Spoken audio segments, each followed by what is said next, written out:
Hello students, welcome again to Jagat Sir Physics class.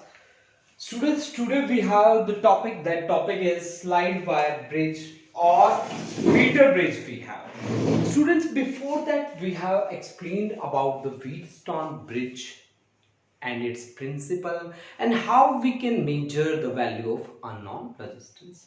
Last time जो हमने किया था students, वो हमने टॉपिक था हमारा व्हीटस्टोन ब्रिज के लिए, जिसमें हमारे पास 4 रेजिस्टेंसेस थे, 3 जिसमें से थे हमारे पास नॉन थे और 1 अननोन था। तो हमारी कंडीशन क्या होती थी? हमारी कंडीशन होती थी कि हम ब्रिज को बैलेंस करते थे। और बैलेंस हमने कैसे किया था? बैलेंस हमने कौन सी पोजीशन को कहा था? हमने उस पोजीशन को बैलेंस पोजीशन कहा था स्टूडेंट्स, जिसमें गैल्वेनोमीटर कोई डिफ्लेक्शन शो ना करे। अगर वो पोजीशन जिसमें गैल्वेनोमीटर कोई डिफ्लेक्शन शो नहीं करता, उसको हमने क्या कहा था? बैलेंस्ड पोजीशन कहा था। स्टूडेंट्स, एक बार फिर से हम उसी चीज को थोड़ा सा रिकॉल कर लेते हैं। हमने व्हीटस्टोन ब्रिज में क्या किया? बेसिकली हमने 4 रजिस्टर्स लिए, चारों रजिस्टर्स को एक पतंग की तरह सजाया। बीच में हमने एक एजेस हमारे पास बी थी, दूसरी डी थी। अगर आप मेरे लास्ट वीडियो लेक्चर में जाएंगे तो आपको पता लग जाएगा कि हमने एजेस के बीच में क्या कनेक्ट किया था? एक गैल्वेनोमीटर। और गैल्वेनोमीटर को जब हमने उसमें से, मतलब हमारे पास 2 पॉइंट जिनके बीच गैल्वेनोमीटर था, तो इस पॉइंट पे पोटेंशियल और इस पॉइंट पे पोटेंशियल हमने क्या कर दिया? इक्वल कर दिया। इक्वल हमने कैसे किया? इन चारों के चारों रेजिस्टेंसेस की वैल्यू को चेंज करके हमने इक्वल किया था। इनमें से एक वेरिएबल रेजिस्टेंस था जिससे हमने क्या किया? इक्वल किया। स्टूडेंट, आज हमारे पास जो डिवाइस है, that device is slide wire bridge और मीटर ब्रिज। इसका प्रिंसिपल भी व्हीटस्टोन ब्रिज है। यानी कि अल्टीमेटली बात क्या है कि this is also used to measure unknown resistance, used to measure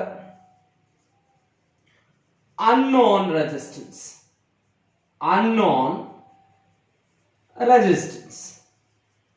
इसका काम भी अननोन रेजिस्टेंस को मेजर करना है बच्चा पाके। अब देखिए इसमें क्या है कि हमारे पास कॉपर स्ट्रिप्स हैं, ऐसे हमने ऐसे लगा रखे हैं copper strips, thick copper strips हैं, ठीक है। इसको एक बोर्ड पे रखते हैं पूरे, जैसे कि हमारे पास इस तरह का बोर्ड है तो उसके ऊपर हमने ऐसे लगा दी, जैसे कि मैं यहां पे ये रिप्रेजेंट कर पा रहा हूं। ये थिक कॉपर स्ट्रिप्स हैं, दिस इज कॉपर स्ट्रिप। ये रेड कलर में जो भी आपको दिख रहा है वो सारी की सारी कॉपर स्ट्रिप्स हैं। यानी कि यहां पे 2 कॉपर स्ट्रिप ऐसी हैं जो बेंड हैं एक दूसरे से। किस तरह से? इस तरह से बेंड है एक दूसरे से, और इनके बीच में जो गैप है उस गैप को भी मैंने एक कॉपर स्ट्रिप से फिल किया है। अब यहां पे टर्मिनल है और यहां पे टर्मिनल है, इन टर्मिनल्स के बीच मैंने क्या लगा दिया? एक नॉन रेजिस्टर लगा दिया। दिस इज नॉन रेजिस्टेंस, ठीक है। और ये मेरा क्या है? एस, ये मेरे पास है अननोन रेजिस्टेंस, अननोन रेजिस्टेंस।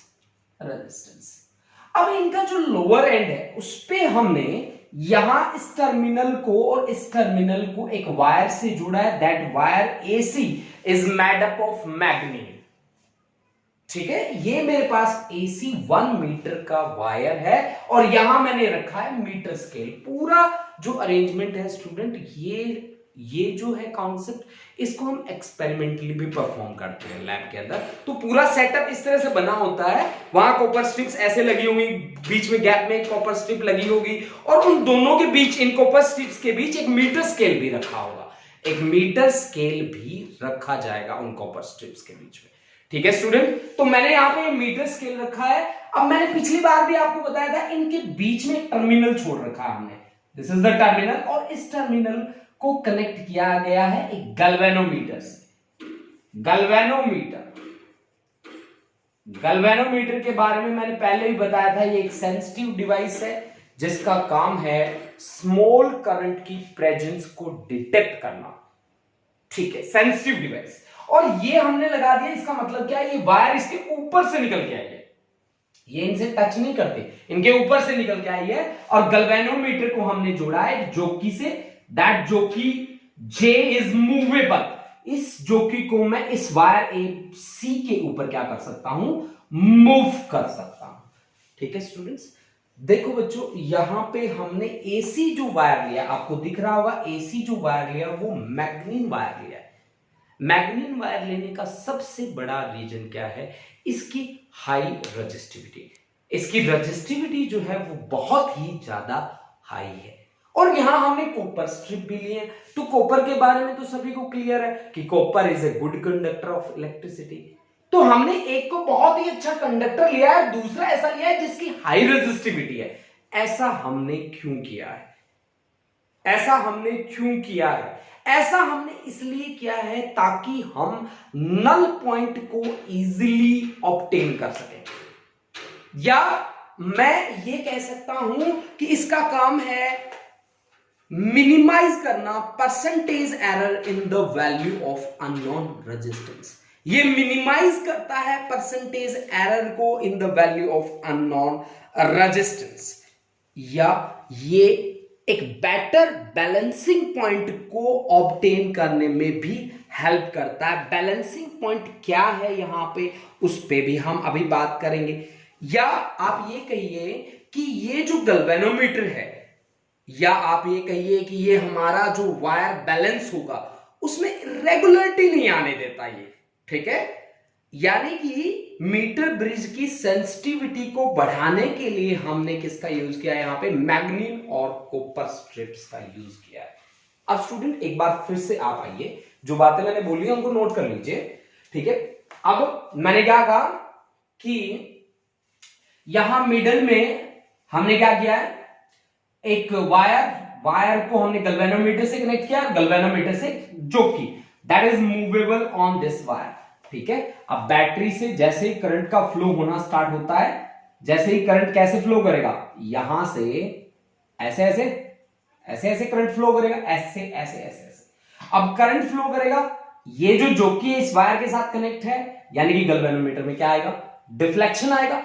अब आप क्या करो, इसको मूव करो इस वायर पे, धीरे धीरे धीरे धीरे स्लाइड करना आपको, इसीलिए तो इसका नाम है स्लाइड वायर ब्रिज, है ना, इसीलिए इसका नाम मीटर ब्रिज। क्यों, यहां पे 1 मीटर लेंथ का स्केल यूज होता है, 1 मीटर का वायर यूज होता है, इसलिए मीटर ब्रिज बोलते होते हैं इसको। ठीक है, अब देखो इसको हमने धीरे धीरे इस पे मूव करना स्टार्ट किया, किसी पॉइंट पे जाके, मान लीजिए वो पॉइंट क्या है आपका बी, जो यहां ए से एल लेंथ पे लाई करता है, ए से एल लेंथ पे लाई करता है। इस बी पॉइंट पे गैल्वेनोमीटर ने कोई डिफ्लेक्शन शो नहीं किया, तो ये क्या आ गया मेरा, B is the balancing point, balancing point. अब आप मेरे को एक बात बताओ, जब गैल्वेनोमीटर डिफ्लेक्शन शो नहीं करता तब कौन सी कंडीशन होती है। आपने कल मेरे को कहा था कि बैलेंस्ड पोजीशन के लिए ये सबसे जरूरी बात है कि गैल्वेनोमीटर कोई डिफ्लेक्शन शो ना करे। तो यहां गैल्वेनोमीटर शो नहीं कर रहा, नहीं कर रहा, इसका मतलब ये वाली बात भी होनी चाहिए कि P by Q is equal to R by S. P by Q is equal to R by S. तो ठीक है, R और S का तो ठीक है, एस नॉन रेजिस्टेंस है, R आपका नॉन है, P और Q का तो मुझे नहीं पता, नहीं पता तो मान लो कि late P be the resistance for length that is equal to L which is equal to AB। यानी कि L लेंथ के लिए मैंने क्या मान लिया, P रेजिस्टेंस मान लिया, और बाकी जो बची उसके लिए मैंने मान लिया Q। तो Q रेजिस्टेंस है किसके लिए, Q is resistance for length 100 minus L centimetre, 100 minus L centimetre के लिए मैंने क्या मान लिया, क्यू रेजिस्टेंस मैंने मान लिया। अब देखो स्टूडेंट्स, यहां सबसे बड़ी बात जो आपको ध्यान रखनी है वो अब नेक्स्ट स्टेप है कि आपको स्मॉल आर मानना है resistance per centimetre length of the wire, कि लेट स्मॉल आर, मैंने क्या माना है यहां पे कि small R, let small R be the resistance per unit length, मान लो per unit length, per unit length. तो R इज इक्वल टू क्या होगा, resistance upon length, resistance upon length. तो R is equal to resistance, अगर P मान लूं तो लेंथ कितना है L। भाई आपने AB के लिए रेजिस्टेंस कितना लिया है, P लिया है ना, और उसके लिए लेंथ कितनी है, AB is equal to L centimetre. तो P is equal to R into L। Similarly R is equal to, अगर मैं Q रेजिस्टेंस मान लूं तो लेंथ कितना है 100 माइनस L सेंटीमीटर। तो Q is equal to R into 100 minus L। ठीक है, तो अब आपके पास P और Q की वैल्यूज है। P की वैल्यू कितनी है आपके पास, R इंटू L, और Q की वैल्यू कितनी है, R into 100 minus L, which is equal to R by S। R का हमें पता है, S हमें निकालना है, तो R से स्मॉल r कैंसिल। तो S इज इक्वल टू क्या आया मेरे पास, यहीं से देख लीजिए आप, S इज इक्वल टू क्या बनेगा मेरे पास, S इज इक्वल टू यहां पे L upon 100 minus L is equal to R upon S। तो S is equal to 100 minus L upon L into R। This is the final result. This is the final result. Students, we can calculate the value of unknown resistance with the help of slide wire bridge or meter bridge we can say. तो student आज हमने जो topic किया है slide wire bridge का और metre bridge का, that is totally based on the concept of Wheatstone bridge. Wheatstone bridge principle जो आपने किया था, व्हीटस्टोन ब्रिज प्रिंसिपल, उसी पे ये बेस है स्टूडेंट। अब इसकी कुछ एक बातें हैं, कुछ एक क्वेश्चंस बन जाते हैं इसके ऊपर, एनसीईआरटी लेवल पे पूछे जाते हैं, सीबीएसई के अंदर, और बहुत से जैसे नीट लेवल के कॉम्पिटिशन्स में भी कुछ क्वेश्चंस पूछे जा सकते हैं। तो उन क्वेश्चन का आंसर प्रॉपर क्या होगा, चलो हम एक दो क्वेश्चन ट्राई करते हैं, उसके बाद बातें करेंगे। Students, one numerical is there, और इस न्यूमेरिकल में क्या लिखा गया है कि when two resistances R and S are in left, L for left and right gap, then balancing point is at L1 distance from 0. अच्छा, now connect X parallel to S, ठीक है, balancing point is at a distance L2.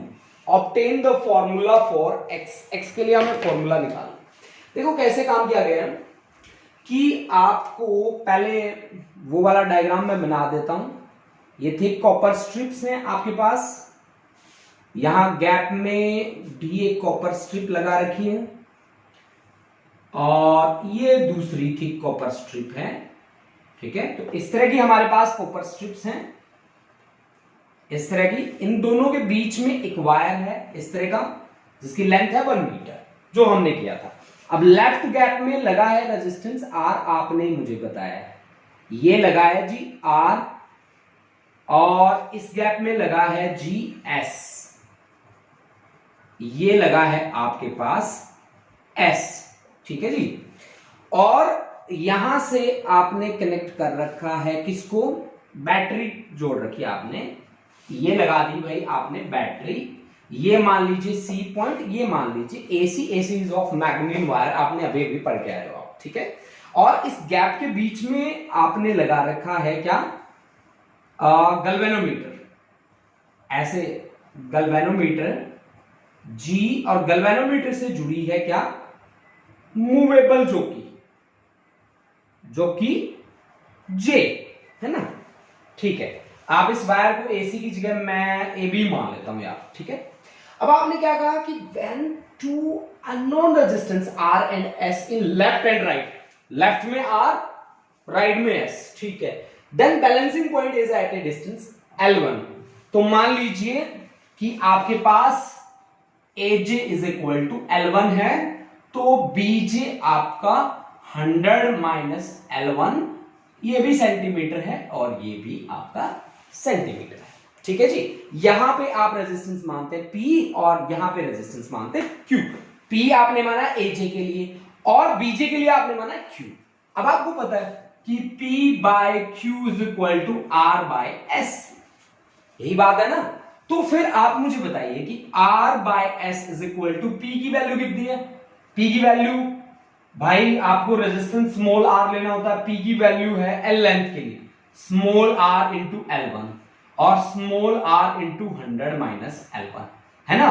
तो R by S ultimately आपके पास आता है L1 upon 100 minus L1 से this is equation number 1 आ गया। अब देखो इसकी बात, अब आगे कहानी बनाई है इसने, कहता है कि अब आप कनेक्ट कर दीजिए x पैरेलल टू s, मतलब इसके पैरेलल में यहां पे मैंने s कनेक्ट कर दिया, सॉरी x है ना, ये s है जी, और इसी के पैरेलल में मैंने कनेक्ट कर दिया x। तो अब इन दोनों का पैरेलल में है, तो आपको बताइए कि इनका इक्विवेलेंट रेजिस्टेंस कैसे निकालेंगे। मान लो s डैश है, वो क्या होता है multiplication s into X divide by addition s plus X, यानी कि s प्लस एक्स आ जाएगा।